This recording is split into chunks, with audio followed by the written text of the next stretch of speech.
I've been talking about Power Rangers for over 170 videos. You tend to forget about the unsung heroes of the production. We always focus so much on Tommy, Jen, or Wes, but we never really think about who goes behind the voices of the monsters or the villains. It was kind of hard to break down who are my favorite voice cast members, who would really fit into that list. Tom Weiner. We've had many iconic voices on Power Rangers, and what better place to start off with is Tom Weiner. I think that's what gives the charm of Power Rangers / Super Sentai is the monsters' looks. I think at the end of the day, we're seeing all these weird, crabs and fish and rhinoceroses and all these exotic animals turn into weird villains. And Tom Weiner voiced a ton of them, from Nasty Knight, Mr. Tickle Sneezer. But not only that, I remember him mostly because he was also the voice of Furio and Fat Catfish, two iconic villains from Lost Galaxy and Time Force. That's what also draws me to the villains too, is that, yeah, there's a place to have, Monster of the Week. RPM did that very notoriously, where the majority of the monsters didn't even talk. They made noises, and that was it, because they had an overall story that they had to tell with the other characters, and the monsters were just there to facilitate the plot to move forward. But characters like Furio and Fat Catfish are really important to our heroes because, we wouldn't have remembered Jen as well if Fat Catfish wasn't this abhorrent criminal. We knew he had a past with Jen, he pushed her buttons, and of course he even brought up, the recent decease of Alex at the time. In a lot of cases, Power Rangers doesn't acknowledge certain aspects of its own show where it's like the heroes can cross a line, and if you understand what gets under a character's skin, it's a real big advantage to the villains because, you can use that as a distraction or one bad act that just ruins their lives. So it makes you appreciate how villainous certain characters are. Like Furio, of course, started the entire Lost Galaxy saga because, he began the whole let's look for the Quasar Saber and, turned the entire planet of Miranoi into stone. What's funny is also how Power Rangers adapts Super Sentai in such a way. Furio wasn't even a thing in Ginga Man. He was actually a monster from a Mega Ranger the previous season for In Space, but they never adapted him. But they were like, well, we have this monster that we didn't use. Let's go use his suit and create this initial general character to start off the season. I think if Tom Weiner didn't make these memorable voices, we wouldn't have PR to today. Wendy Lee. For my 9th, it's going to go to Wendy Lee. Now, obviously, she's more known for the voice of Alpha 6, but of course, we can't forget her contribution as Scorpina. Now, after the annoying voice of Alpha 6 from Turbo, which, again, no disrespect for the previous voice actor, but it was just the wrong choice of the way to have Alpha 6 done. I understand they wanted to go in a different direction. You didn't want to just repeat Richard Horvitz. You can't repeat Richard Horvitz. But when Wendy Lee came in for In Space to fix that issue, it was like, this is the right choice. This is the direction that you should have gone with Alpha 6 in the very first go. I think what was missing from Alpha 6 from Turbo's voice, you needed that innocence of Alpha. Yeah, Alpha's there as the companion who wants to help out Zordon and the Rangers. He wants to do anything for them. He kind of acts like the team's brother, where it's like, yeah, I can help out, but I would also like to be a Ranger. And when they brought in Wendy Lee, it was still different from Richard Horvitz, but she rekindled what was missing from Alpha. And I think what also helped with Wendy Lee was, we got out of the rut of Turbo and we went into space, and there were some really good episodes that featured Alpha 6 in there, particularly Always a Chance. I always liked how Wendy delivered Alpha's lines. She's all happy and go lucky to help him out, but then she also has that line of caution. I understand you want to protect your friend and do what you can, but you shouldn't risk your life. So she was always good as getting the Alpha of reason. It's a different take, but it also respects what Richard Horvitz had set up. Barbara Goodson. Now, I had to include Barbara Goodson, because without Barbara Goodson, we would not have Rita Repulsa. So many iconic things came from that character. We had this really creepy character who can steal someone's mind and convert them into the evil Green Ranger, but at the same time, act like this crazy woman that just like wants to bonk everyone in their head whenever they fail and screw up. It's like this double side of Rita. She can be a complete goofball, but then there are times where it's like, holy crap, she's summoning Lokar. And that's what Barbara Goodson does really well. She can handle camp, but then also be very serious. It must have been very hard, especially in the beginnings of Power Rangers, where you come in, you're going to be voicing this character, and all of a sudden it's like, well, it's this Japanese woman, my mouth flaps don't match, we just got to have this character be zany, crazy, demonic in some cases, blend it all together and throw out Rita Repulsa. Barbara Goodson pulled it off, and that's the reason why we remember Rita so much. And of course, don't forget about all her other roles like Prince Sprocket, Mandalorian, and Wild Force. But from all the TV shows that I've seen and heard her on, you know, Rita will always be my favorite of hers. Like slang. You know, when it comes to villains, I love villains, but when they go the extra step of giving a personality to a villain, that's when I like you more. Lex Lang, of course, voiced two of my favorite villains, Ecliptor and Zanaku, and they share very similar things. Even though Ecliptor was this horrible general of Astronema, but he still showed emotion and respect toward Astronema, which was, you know, at the time of Power Rangers, that didn't really happen with monsters on PR. We had characters like Elgar or Divatox who really didn't care about, you know, their minions or whatever. But Ecliptor was different. He respected Astronema, even when she turned. Because it didn't matter whether she was good or evil. He understood that she was important to him, and basically saw her as a daughter. The same thing said to Zanaku. Zanaku used to be this, you know, cursed mask that took over your body. Yes, he's the embodiment of pure evil, but that little crack of Merrick's good heart rubbed off on him, and he wanted to explore that potential side of him maybe being good. And the only thing that I hate is that we never got to see any type of payoff of the Zanakus. Without Ecliptor, you know, space might have not been as good as it was. Bring it in, Siddle. Now, there's always one character that you do enjoy, but you tend to forget, and that's Circuit from Time Force. You know, he was the cool companion, and I've always got annoyed that, you know, Bandai or Hasbro have not released a toy version of Circuit. I kind of understand it would be a very expensive toy, but I think if they did make a Circuit, it would be a real cool piece, because Circuit, he's like the unofficial 7th Ranger of Time Force.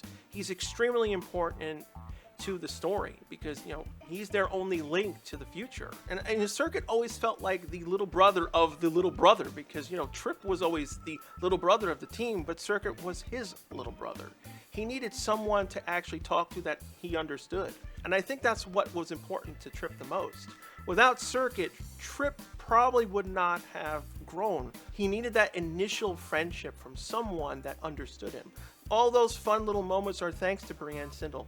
So if by any chance Time Force ever gets a reunion special, the one character I hope definitely comes back along with the original cast, Rancic and Nadira, is Circuit. Richard Horvitz. And who can forget Richard Horvitz? Because honestly, if you had to argue who could be the face of Power Rangers, you could definitely give a strong argument to Alpha 5. Not many shows out there came up with this weird robotic companion from a different world. It was such a bizarre concept. We take it for granted, but Power Rangers is very strange. You know, kids pretty much accept a lot of crazy things, but as an adult, you'd be like, people really like this blue talking head and this weird robot with the visor that moves back and he's going ay ay ay ay ay. I think what you really love about Alpha is his innocence, but also he's not stupid. When he sneaked out during the Halloween episode, yeah, I give him that. That's what I liked about Alpha. It's like he can work in any of the seasons. That's what's made him very unique, because in a lot of cases, a lot of the companion characters you can work in one season, but then it would feel out of place if they had, you know, moved them over. Like Solon, I love her character, But again, she would feel very odd if she was not in Dino Fury season. But the Alpha units always seem to work in Power Rangers no matter what. Even after all these decades, the core design of Alpha still works today. And that goes thanks to Richard Horvitz. Without that cheerful, high-pitched voice and his iconic lines, Alpha could have easily had been forgotten about, especially because of Billy. You know, in the beginning, Alpha was there to help out, but Billy, over the years, he kind of replaced Alpha. But because of how important Alpha was to the story, you don't ever want to see Alpha leave. You want to see Alpha and Billy always work together. There are times where Alpha, freaks out because, like, oh my god, the Green Ranger went into the command center, destroyed all the consoles, we nearly lost Zordon. Remember, Billy was also the one who was very timid. He couldn't really do certain things. But, after 10 or 15 episodes, that's where you started to see Billy becoming, who he is today. And he, helped Alpha just like Jason helped Billy. If you wanted to say, like, what is the best example of Power Rangers camaraderie, would be Billy and Alpha. Bob Pappenbrook. One of the major factors of why I love Lost Galaxy was because of Deviant. Not only was he a good villain, he was so sick when you think about it, and even in some cases more than Rancic, more than Mesogog. When he first came in the Lost Galacticus arc, you were expecting this, generic general that comes in, be the bad guy. We've seen it before. We've seen it in Turbo with Divatox's brother. Deviant was different. Deviant became a main character. He was going after Trakina and Scorpius' power. He wanted to take over Scorpius' army. And that's pretty scary because Deviant's not an idiot. Yeah, he can fail, but a lot of his plans just fail solely because he just made one calculation wrong, or at the last minute, the Rangers got saved. But he's the type of villain that will do virtually anything to get his mission accomplished. When we saw episodes like where he captured the Rangers and used them as batteries and forced them to fight, I was like, he can accomplish virtually anything. And he nearly won. He was this close of actually getting his goal. The only reason why he failed was because of Trakina's hatred beat him out.